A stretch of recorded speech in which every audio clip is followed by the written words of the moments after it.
E a gente começa a edição de hoje com atualizações sobre o PL da dosimetria.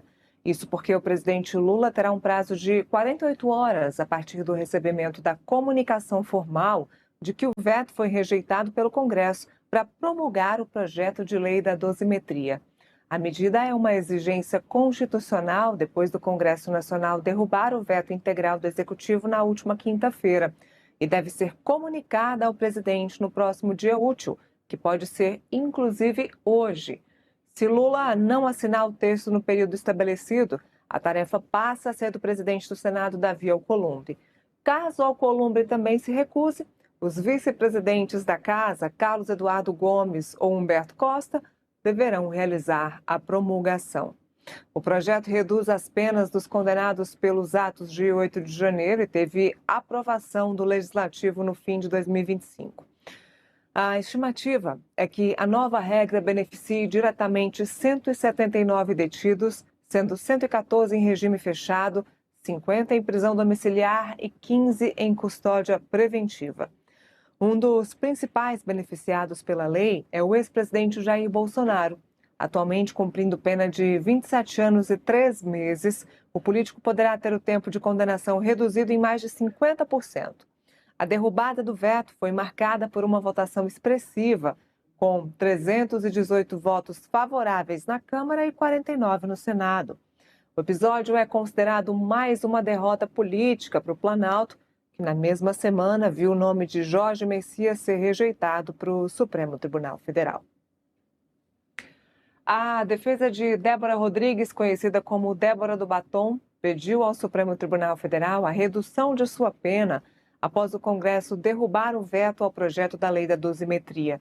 Ela foi condenada a 14 anos de prisão pelos atos de 8 de janeiro de 2023, quando escreveu uma frase com batom na estátua da Justiça, aquela que fica em frente ao Supremo Tribunal Federal. A defesa alega que a nova lei é mais benéfica e permite revisar a pena, incluindo possível redução e progressão de regime. O projeto muda o cálculo das penas para crimes contra a democracia e pode diminuir as condenações, principalmente em casos sem liderança ou financiamento. A defesa também afirma que Débora já cumpriu parte da pena e está próxima de ter direito à mudança de regime. Porém, a nova lei ainda não está em vigor e sua aplicação aos casos do 8 de janeiro ainda pode ser discutida no Supremo Tribunal Federal.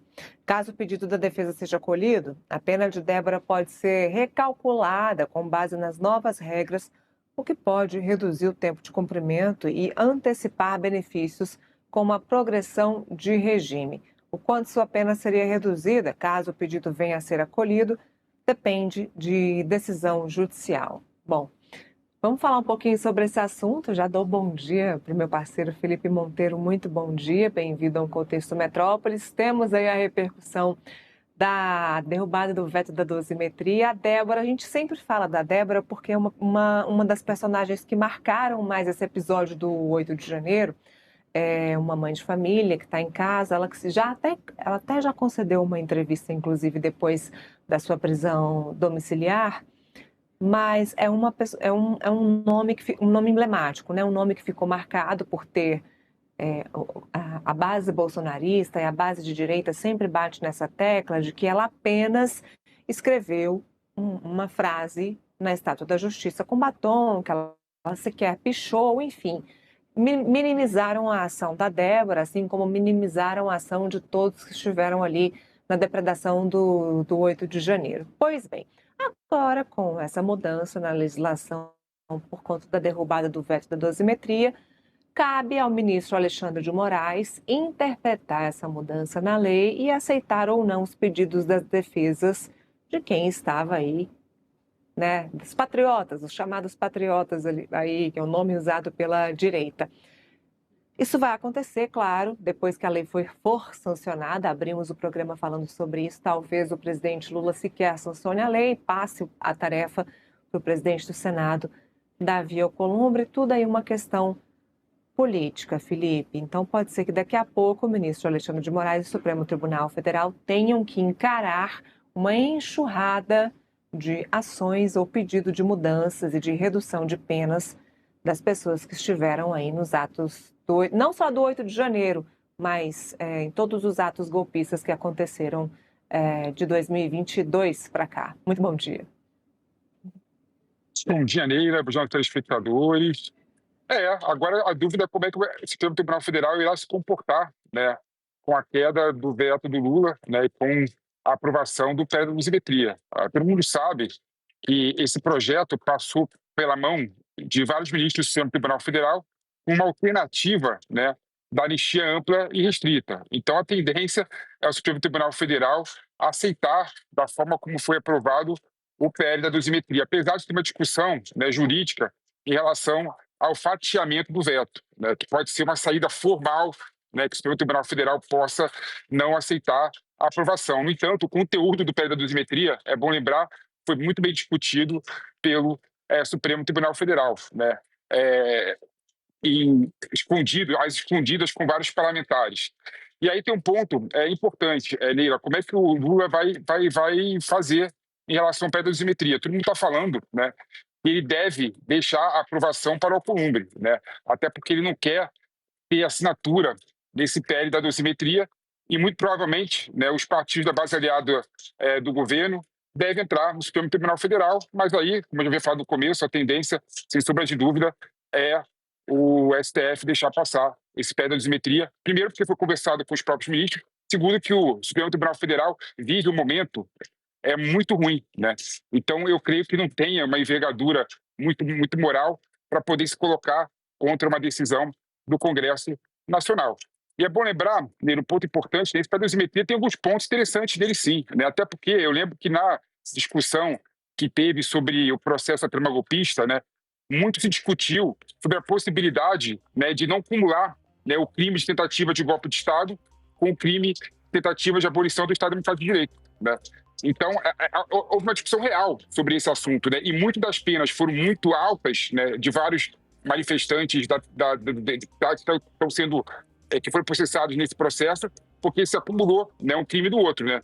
E aí tem uma discussão lógica, né? É impossível você dar tentativa de golpe de Estado se antes tentar abolir o Estado Democrático de Direito. Um tem que acontecer para poder acontecer o outro, né? Então a discussão, no modo de ver, é uma discussão lógica, jurídica e acertada. E a Débora do Batom, como você colocou aí, foi um símbolo, né, de várias arbitrariedades e de vários símbolo da injustiça, de certa forma, do Supremo Tribunal Federal com vários manifestantes, inclusive a própria Débora do Batom.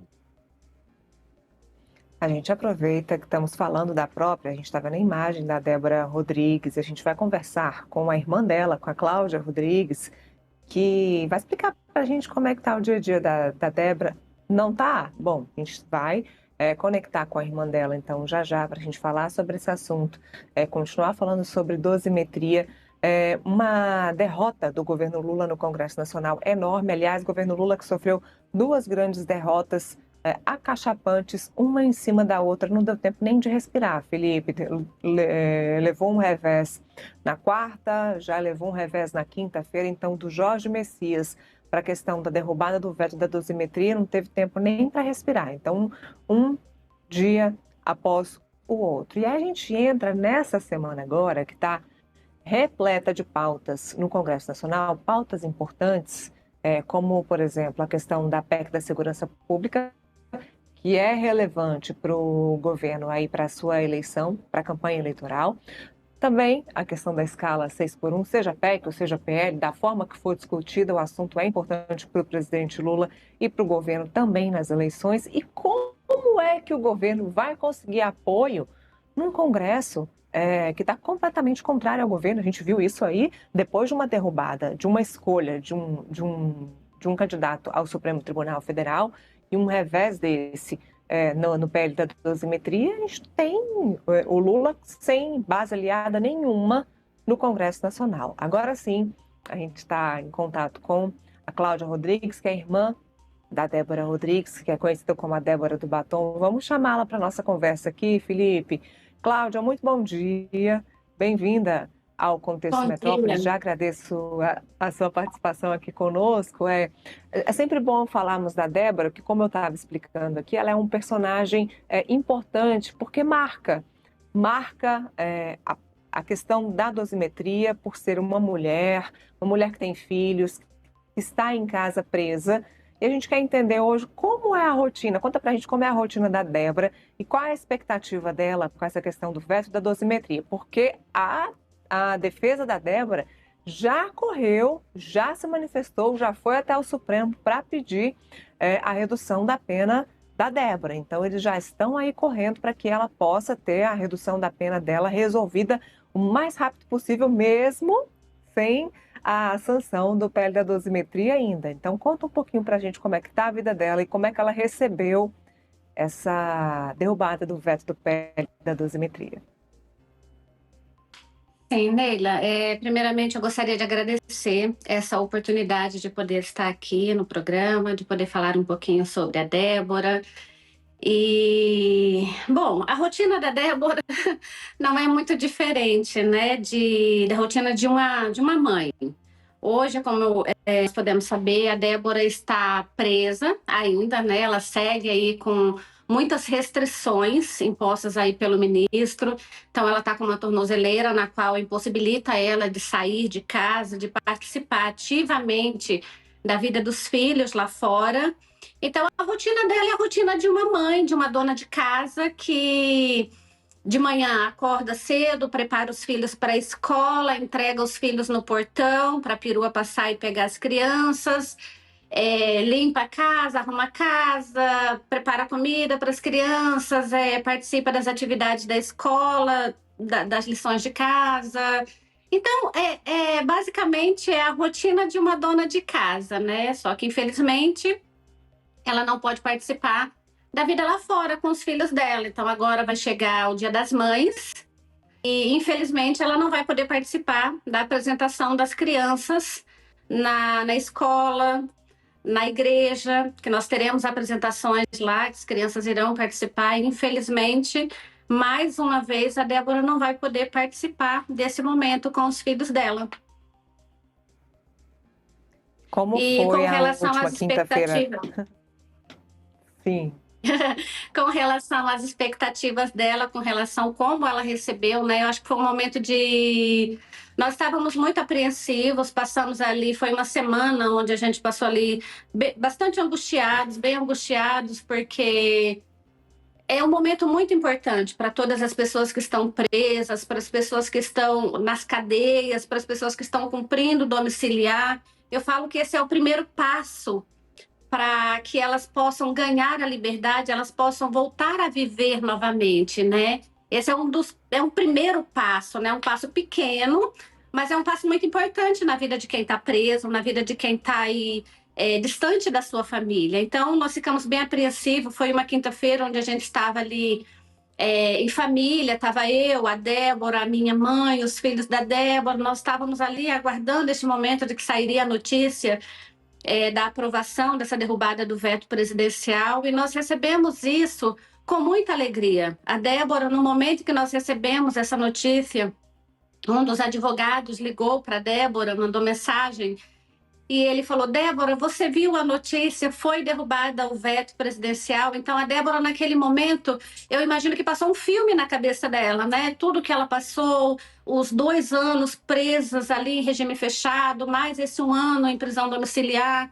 Então, ali começou a passar um filme na cabeça dela. E nós começamos a nos abraçar, a pular, a chorar naquele momento, porque nós sabíamos que era um passo muito importante. A Débora sabia que era um passo muito importante para o começo da liberdade dela.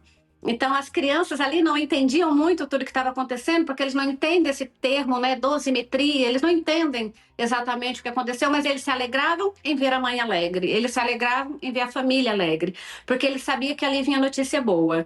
E foi exatamente isso que aconteceu. Então, nós recebemos com muita alegria, com muita gratidão no coração por todos aqueles que votaram ali a favor da derrubada do veto presidencial. E, é claro, eu quero afirmar que não era o que nós queríamos, Neila. Nós queríamos, sim, a anistia e o esquecimento de tudo que passou, né? Dessa triste história do nosso país, essa triste história nas nossas vidas, na vida de todas as pessoas envolvidas pelo 8 de janeiro. Mas nós sabemos que nesse momento não foi possível, mas nós aceitamos, sim, a dosimetria como um primeiro passo para a liberdade dessas pessoas que, ao meu ver, foram injustiçadas. Deixa eu colocar o Felipe na nossa conversa, Cláudia, para participar conosco. Felipe, só pergunta aí para a Cláudia, por favor. Cláudia, bom dia.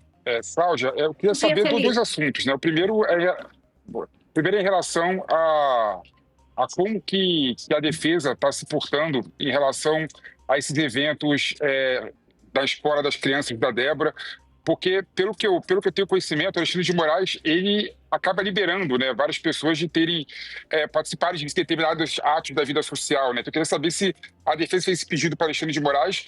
E o segundo, se você sabe mais ou menos como que vai ser reduzida a pena da Débora, até que ano vai ser reduzida?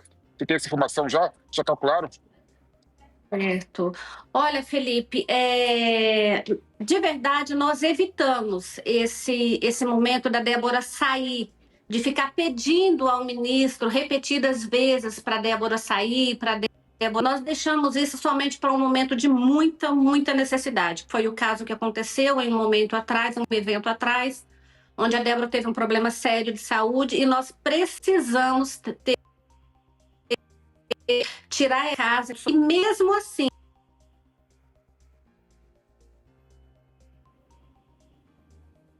Bom, a gente perdeu o contato com a Cláudia, a gente vai tentar retomar o contato. E ela estava respondendo aí a pergunta do Felipe sobre pedir, né, que ela pudesse participar de eventos recorrentemente. Ela diz que a família prefere não pedir ao ministro Alexandre de Moraes que ela fique saindo, fique pedindo repetidas vezes essas saídas ao ministro Alexandre de Moraes. Felipe, a defesa já entrou em contato com o Supremo Tribunal Federal, já se manifestou aí no sentido de pedir a redução da pena da Débora por conta da dosimetria, com a mudança da lei. Agora, vale saber, Felipe, se vai haver interpretação do relator, que é o ministro Alexandre de Moraes. É uma questão que a gente ainda pode discutir aqui hoje. E assim, eu entendo, né, na minha opinião, que é um pedido muito antecipado, né? Até porque a lei só entra no sistema jurídico depois da promulgação, né? Ainda não teve a promulgação.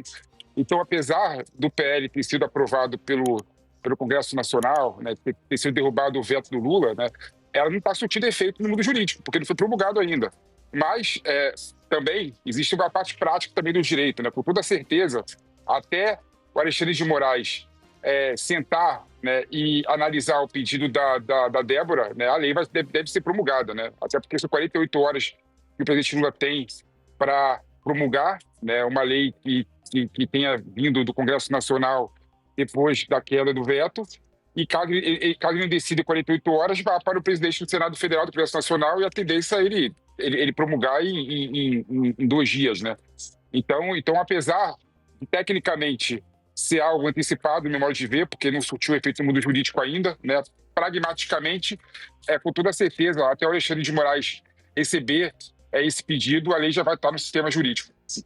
Então talvez tenha sido um acerto sem querer da defesa, né? Porque vai fazer com que o Alexandre de Moraes analise o pedido logo depois da promulgação. Agora, temos que entender também se nesse meio tempo, Felipe, a base do governo não vai entrar também com aquele pedido contra a derrubada do veto. Aí é entender se os governistas não vão acabar impetrando essas ações, esses recursos no Supremo Tribunal Federal nesse ínterim aí, se o hiato não vai ser preenchido pelas ações da base governista. E se o ministro Alexandre de Moraes não vai dar voz a isso, né? Eu entendo que o governo deve entrar com o pedido para declarar constitucional o PL da dosimetria, sem sombra de dúvida, até para ajudar a narrativa, né? Eu não acho que a derrota do governo no PL da dosimetria foi grande, não, até porque já sabia que ia perder, né? Lá atrás já sabia que ia perder. Mas o Lula fez esse gesto de vetar integralmente o PL da dosimetria como um gesto político. Até porque uma das narrativas dele, do PT, do Lula, da base governista, é falar que o Lula defende a democracia, né? Então, por isso, essa derrota para o governo pode ser uma derrota boa, de certa forma, né? Eu duvido que ele acharia que fosse conseguir manter o veto PL da dosimetria. E caso vá para o Supremo Tribunal Federal, né, e deve ir, né, eu entendo que o Supremo Tribunal Federal não deve declarar inconstitucional a PL da dosimetria. Até porque, Neila, é bom importante destacar que vários ministros colocaram a mão nesse projeto, né? Foi um projeto que foi feito como um acordo entre o Congresso e o Poder Judiciário. Então, dificilmente o STF irá, no conteúdo, né, declarar a inconstitucionalidade desse PL da dosimetria. E, de forma política também, é bom lembrar, o STF vive o pior momento dele na história, né? Todo mundo está criticando o STF, nível de confiabilidade lá embaixo. A sociedade está achando que o STF está exorbitando o seu poder, está se avorando do poder do Senado Federal, do Congresso, do Poder Legislativo, né? Então, eu creio que o STF não tem também condições, né, institucionais de declarar inconstitucional o PL da dosimetria, que foi aprovado, é bom destacar, com maioria absoluta, né, dos congressistas do Brasil. Bom, temos a Cláudia de volta para falar conosco aí. Cláudia, você estava explicando para a gente que vocês, a família, preferem não ficar pedindo repetidas vezes para o ministro Alexandre de Moraes as saídas da Débora. Explica para a gente por quê. Isso mesmo, Neila. Como eu falei, né, alguns meses atrás nós precisamos, de uma forma emergencial, sair com a Débora até um pronto-socorro. Então, não era nada que estava programado, foi realmente, como eu falei, uma emergência. E, diante disso, nós vimos a complicação que foi para retirar ela de casa, de ser recebida em outro ambiente e ter que estar protocolando o documento, ter que estar pedindo, ter que estar comprovando tudo isso. Então, nesse momento, eu falo que a Débora tem até medo de sair para evitar também alguns rumores, algumas fake news de que, ai, Débora saiu, ai, tornozeleira ficou desligada, todos esses problemas. Então, para evitar esse tipo de notícias desfavoráveis, notícias mentirosas com relação a ela, nós preferimos, então, evitar essas solicitações ao ministro. Então, ela fica restrita dentro de casa, ela, infelizmente, acaba tendo que não participar de alguns momentos aí com os filhos e com a família, mas é melhor para se evitar problemas futuros. Bom, acho que o Felipe perguntou também a questão da pena, né? Se vocês já fizeram o cálculo de quantos anos vai cair a pena da Débora aí a partir da questão do PL da dosimetria. Não, isso ainda é algo que está em discussão com a equipe jurídica, com a equipe dos advogados da Débora. Eles ainda estão tentando entrar em um consenso, refazendo todos esses cálculos, vendo quais são as medidas que eles têm que tomar a partir de agora. Então, é um momento que é para os advogados ainda. A família ainda. Nós ficamos só especulando mesmo, conversando com eles, mas ainda de concreto, nós não temos nada ainda da parte dos advogados. Nós deixamos essa parte para que eles façam, então, toda a documentação, todos os recálculos, e depois, com mais clareza, com mais certeza, nós vamos fazer uma reunião. E aí sim vai ser passado para a gente o que acontece, o que vai acontecer com a Débora daqui para frente. Bom, na direita costuma se chamar quem participou ali do 8 de janeiro, quem ficou preso, enfim, quem acabou sancionado pelo ministro Alexandre de Moraes de patriota, né? E muitos deles conversam, muitos dividem, até os mesmos advogados. Vocês têm contato com outras pessoas que também estão presas ou já estiveram presas por conta dos atentados do 8 de janeiro?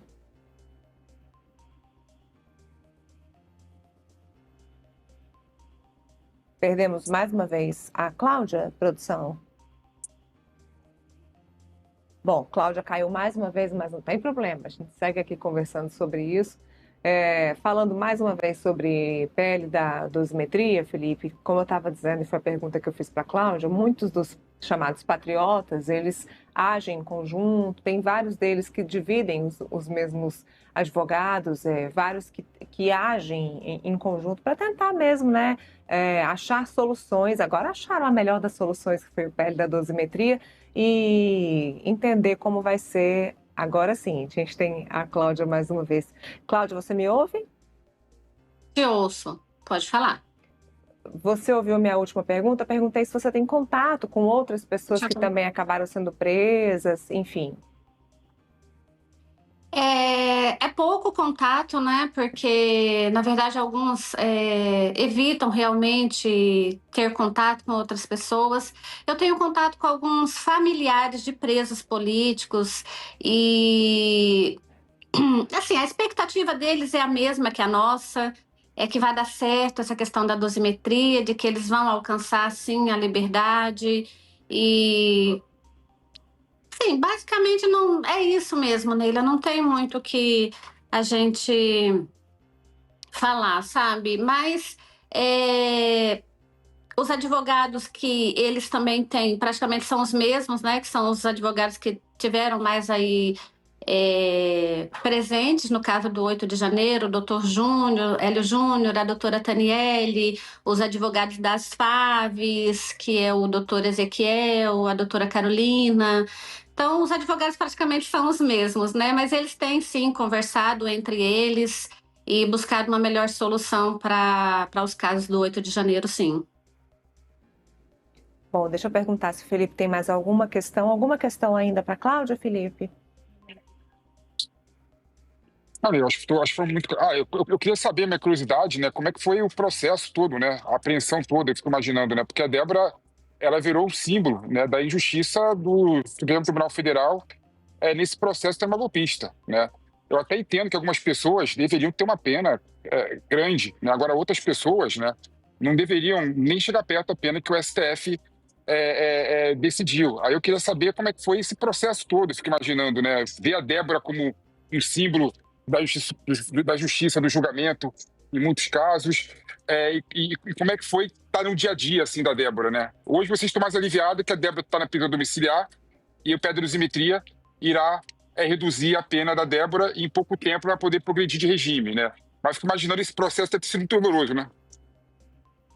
Sim, Felipe, quando você fala que você defende a questão de pessoas terem penas maiores, nós estamos falando de pessoas que estavam se manifestando e tiveram penas de 14, 17 anos. Então, assim, me espanta um pouco, de verdade, saber que há jornalistas que defendam uma pena como essa para manifestantes. Mas, assim, todo o processo da Débora, como eu falo assim, eu acho que foi muito injusto, não só o da Débora, mas o processo de todas as pessoas do 8 de janeiro, porque como todos podem ver, foram manifestantes.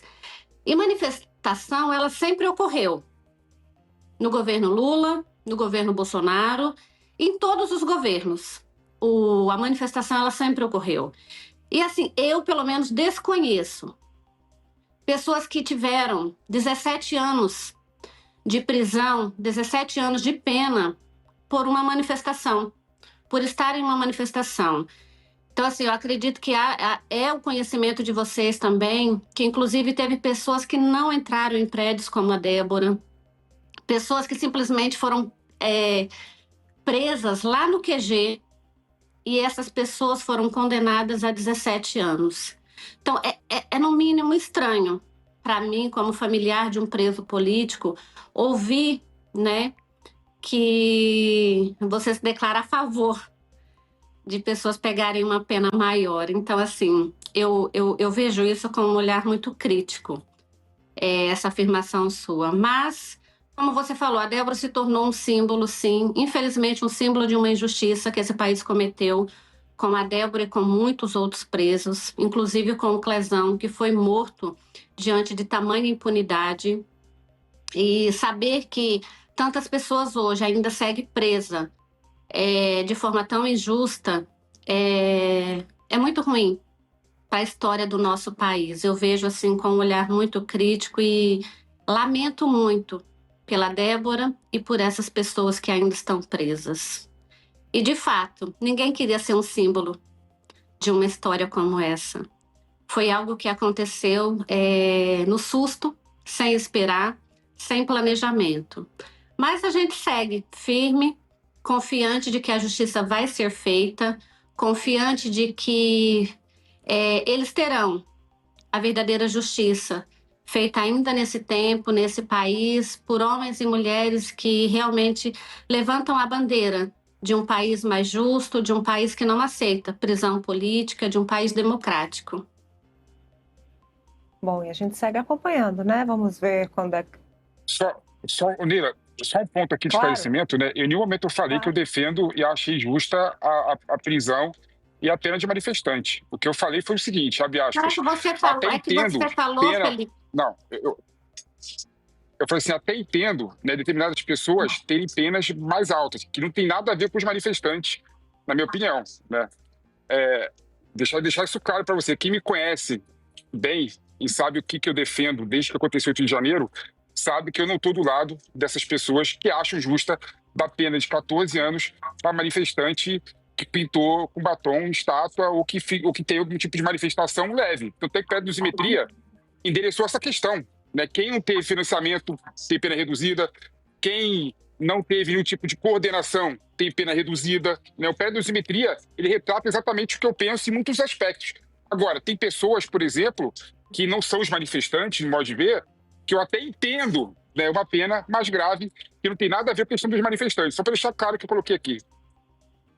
Então, que bom. Acho que foi um equívoco aqui. Eu entendi que você defendia que seria justo que algumas pessoas, como nós estávamos falando dos casos do 8 de janeiro, eu havia entendido que você achava justo que outras pessoas, seria justo que outras pessoas pegassem penas até maior. Peço aqui desculpas, então, se foi esse foi um equívoco, então, aqui da minha fala.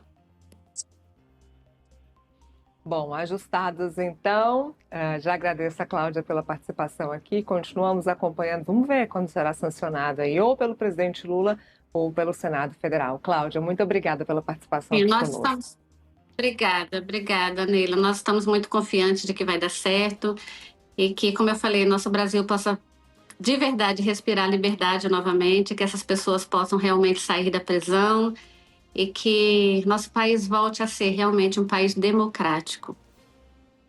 Obrigada.